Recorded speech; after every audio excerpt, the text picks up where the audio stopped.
in Russia enters its third year, with Soviet armies pounding the Nazis from the Black Sea to the Baltic.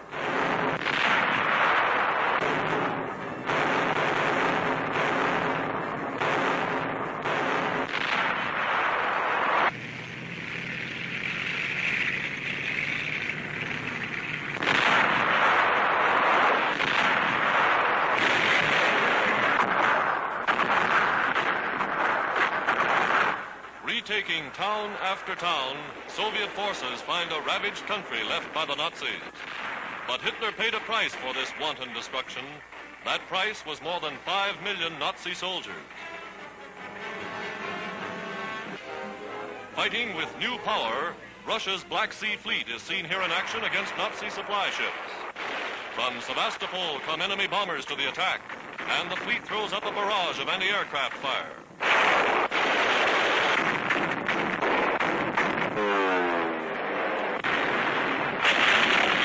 In the engagement, a ship is set ablaze.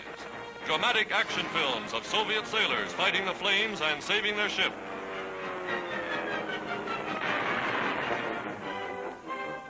Wounded, but like his ship, still in the fight. Now patrol planes sight a Nazi submarine, and depth charges shake the sea.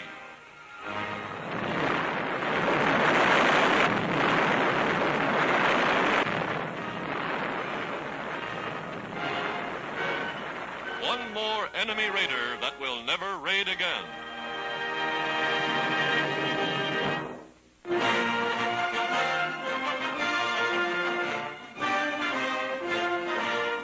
Canada orders increased production of coal to speed the war effort. Soldiers who are experienced miners volunteer to help the home front.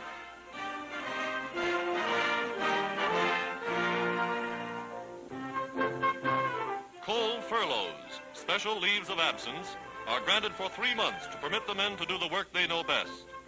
Typical of these soldier miners is Private McDonald. Changing from Army khaki to the blue overalls of the mines, Private McDonald is one of but many volunteers returning to serve where he is most needed.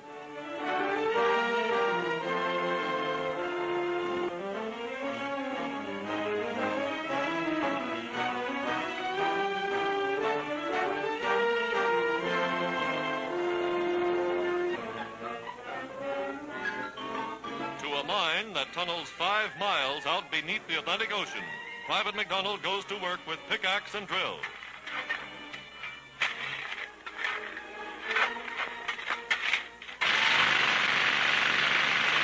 Here, miners work in the world's largest undersea mines. Imagine mining coal under the ocean 5 miles from shore.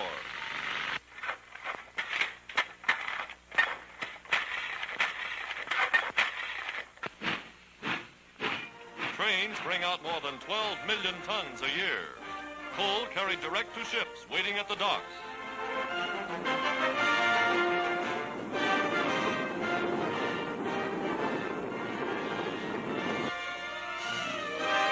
Coal to make coke for the blast furnaces that smelt iron ore.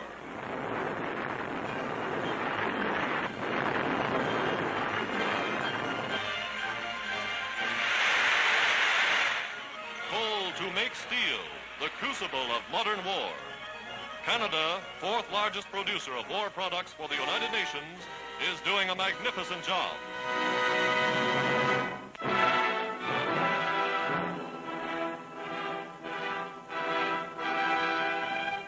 Far out in the hills of India and Burma, native carriers and their pack elephants are helping American forces in the tremendous task of bringing food, munitions, and medicine to distant Army outposts.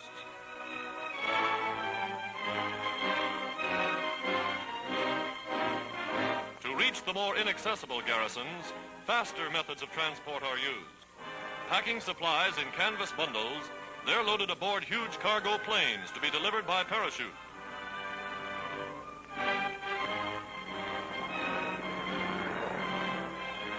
Plane sighted, the mountain forces spread a white marker on the ground to guide the pilot. A signal fire to help show him the field.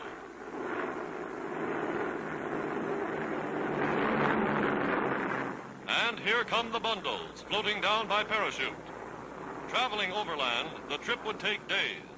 Now they reach men with supplies in a matter of hours. Another spectacular wartime achievement for air transport.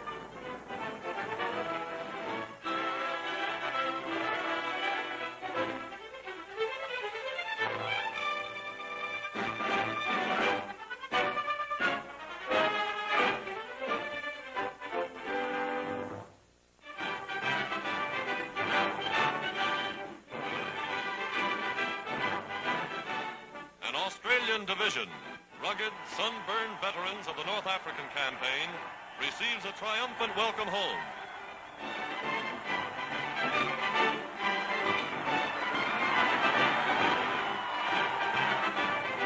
After months of fierce desert warfare, they've been replaced by fresh troops from Britain and the United States.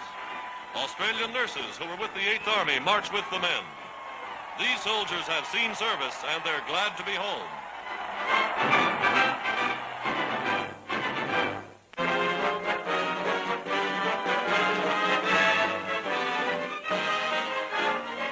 America brings relief in the wake of war. Refugees from Europe are first to be aided by the new United States Office of Foreign Relief and Rehabilitation, now established in North Africa. Although in fairly good physical condition, most of the men are in tatters, their feet in rags, in makeshift sandals, or wearing nothing at all.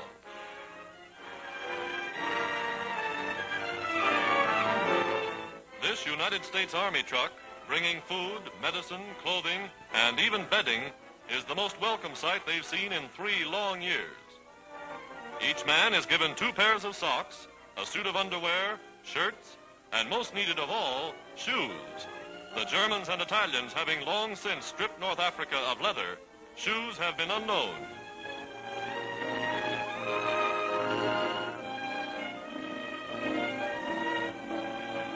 United States civilian officials are in charge of the distribution.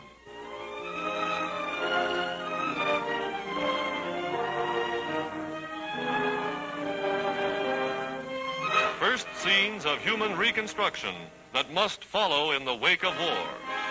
America and the other United Nations are doing their utmost to repair the damage that has been done.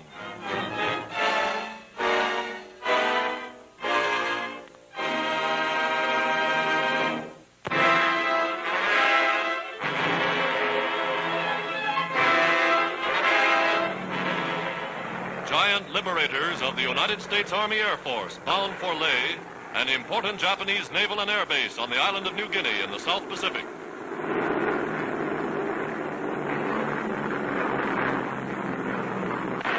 Over the target, they send 36 tons of high explosives and incendiary bombs plunging earthward.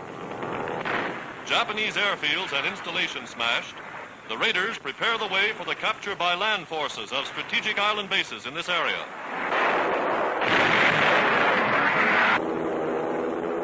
Now, flying high across picturesque northern New Zealand, Dominion airmen in American-built fighter planes patrol the skyways on the lookout for Japs.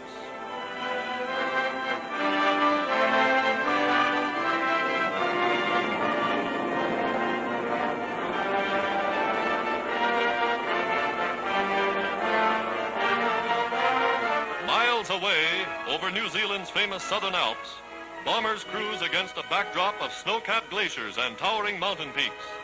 Allied air power constantly increasing in the South Pacific.